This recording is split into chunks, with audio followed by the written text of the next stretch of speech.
Mike has taken his own biography as a chance to be sarcastic again, but I think it's funny, and so I'm going to read it. What can one say about Mike Varley that hasn't already been said in the third person over the past year and a half? He means because I've read a lot of these. He spent the summer happily unemployed. It's called funemployed. And came out the other side working for a video game company. In between, he produced a music video, wrote a couple stories, made some Vine videos for Hewlett-Packard, fell in and out with yoga, and nearly started a job at the MTA. This edition of the reading series, he'll be telling the last story in full detail, MikeVarley.com. This is MikeVarley.com.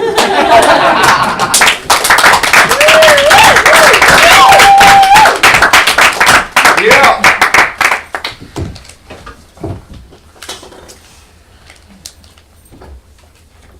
Looking good.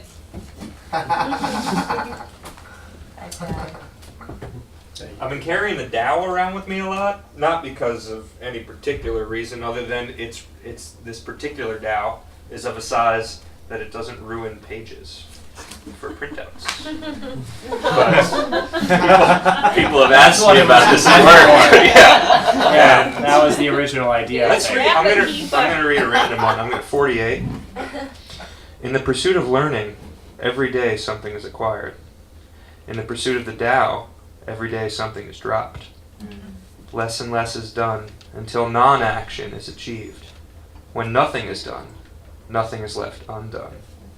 The world is ruled by letting things take their course. It cannot be ruled by interfering. The Tao, everybody. So this is not related to that in any way. I, as Ben briefly described, had an opportunity to work for the MTA and ended up turning it down on the day of. And this is the story about that. It's called Civil Service. I'm not sure how city governments go about contracting architects, but I imagine the process is very pragmatic. When you win a bid to construct a waiting room in New York City, you're probably installing your ideas in every borough. And maybe that was why this particular waiting room in downtown Brooklyn felt like the commuter holding pen in Penn Station, even though we were meant to be in an office setting. 100 molded plastic chairs sat connected and opposing, valuing seating efficiency in rows of 6 and 8s. In front was a long table with 5 clerks and 5 signs, now serving 1 through 5. On each tan pillar that held up the room, large sticker signs hung curling from age at the edges, warning against the use of cellular phones. I was in my best blue suit and black wool overcoat, struggling to keep a sharp mind. The day's 6:30 start was not compatible with the West Coast Brooklyn sleep schedule I'd assumed since starting a life of unemployment, living off savings and stray editing jobs. We're in the waiting room of the MTA's employment office, and the 90 people present are competing for 7 jobs.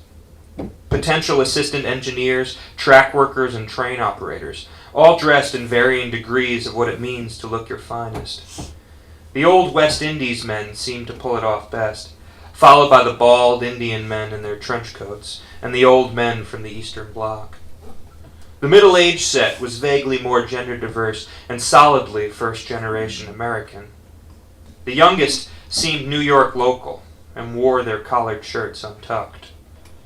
I was there to negotiate salary for a job I already had, if I wanted it, and I wasn't sure that I did. My bakery ticket said A176, and the numbers hadn't moved in an hour. 10 weeks prior, I was at MTA Corporate, a high-rise standing at 2 Broadway. I was alone for the moment, waiting for my interviewers and enjoying the rare New York pleasure of seeing old city landmarks from unfamiliar angles. It had taken 6 weeks to get there after applying on the advice of an old work acquaintance, a man named Bob, whose mother I had taken care of for 8 years in an adult care facility. He was also my interviewer, or co-interviewer on the interview committee. They arrived presently, and we began to chat. I had gone in with little interest in the job, the best place to be for an interview. They impressed me with what the job had to offer, scouting out train stations around the system for locations to install new touchscreen smart kiosks. I imagined a world where I wandered New York City in a sharp suit all day, observing daily routines and shaping the future of the subway. The money would let me try a lifestyle I'd never had before. A life of better phones and newer clothes, rent money and savings to spare. I could even treat myself to some mental health care. After all, I deserved it. The allure of the solid life struck me hard for the first time. After a decade plus of doing nothing but pursuing imagination, a little steel, concrete, and electricity seemed a novel, tangible adventure. I left the interview feeling good about life in general. I bought a growler of beer and kept my suit on when I went to play Tuesday night poker. The clothes don't make the man, but they tend to shape the day. When they turned off the number clock entirely, I got online to speak to a clerk. Her name was Lourdes, and she was very grateful I hadn't wasted more time waiting patiently. I was handed a clipboard with a chain pen and 22 assorted documents and duplicates. W-2s and pension papers, terms of agreement and codes of conduct, drug test affidavits and proof of residency certificates, who to call in case of your death, who to contact about your probation, where your excess income comes from, why you left your last job, how you're supporting yourself, and when is the best time to call. I had all my important documents tucked underneath the clipboard in a manila folder. Birth certificate, college diploma, unlaminated social security card, verification questionnaire, and, just in case, baptismal certificate. Jesus had sent me an email a week ago with the document list. Jesus was my HR representative. He had spent the past few weeks testing my claims of existence and found them fully corroborated, with phone numbers leading to bosses and carefully curated references. Jesus was the one that formally offered me the job, not the department I was to work for. Jesus and I had an $11,000 bone to pick. That was the difference between the salary I applied and interviewed for and the salary I was offered. MTA salary is based on title, and the position offered was Staff Analyst Junior Trainee Level 1, a preposterously named title that implied you was redundant from the start. It was my intention today to persuade them to hire me at the position they originally intended, before they learned I was paid significantly less caring for the elderly for 13 years. The day before the negotiations, I had 3 missed voicemails from my father. He's lived in North Carolina since I was 5, and we typically speak every 7 to 10 days to catch up. Since receiving the formal offer from the MTA, however, our conversations have become more frequent and engaged. It was a passion of his, this business of securing the best deal in a white-collar world. Prior to a cancer diagnosis that ushered him to retirement, my father was something of a corporate man. He was a sales representative for Shell and the vice president of a plastics packaging company. It had always been a desire of his to see me in a steady profession, but I had never taken much interest. Now that it was a distinct possibility, he expressed an enthusiasm for the sport of it all that I had never seen from him before. I gave him a call, genuinely interested in his thoughts. His voice assumed a cadence I've come to understand as considered fatherly advice. It stresses in peculiar intervals, with the strange breath patterns of a 74-year-old man. I wanted to tell you about a negotiation technique you could use during your interview tomorrow. Okay. Well, you know how you worked on Long Island for all those years after school? Yeah, they know that too. Well, if they ask you why you spent so long working at that job and salary, your mother did develop cancer right around when you finished college. It was good for you to be around for her. Right, but that's not why I was working there. They don't have to know that. That's cold-blooded, Dad. Well, in the work world, that's what you have to do. It's not telling a lie. It's simply largening the truth. I thanked him for the advice and set to sorting out my arguments. I met my background interviewer at around 11:15. As he led me to a conference room, he explained the day's unusual applicant volume and its effect on the day. When we got to the conference room, it was filled with bus drivers. They circled the oval table in full-backed leather office chairs and driving jackets, looking out at us in the hallway.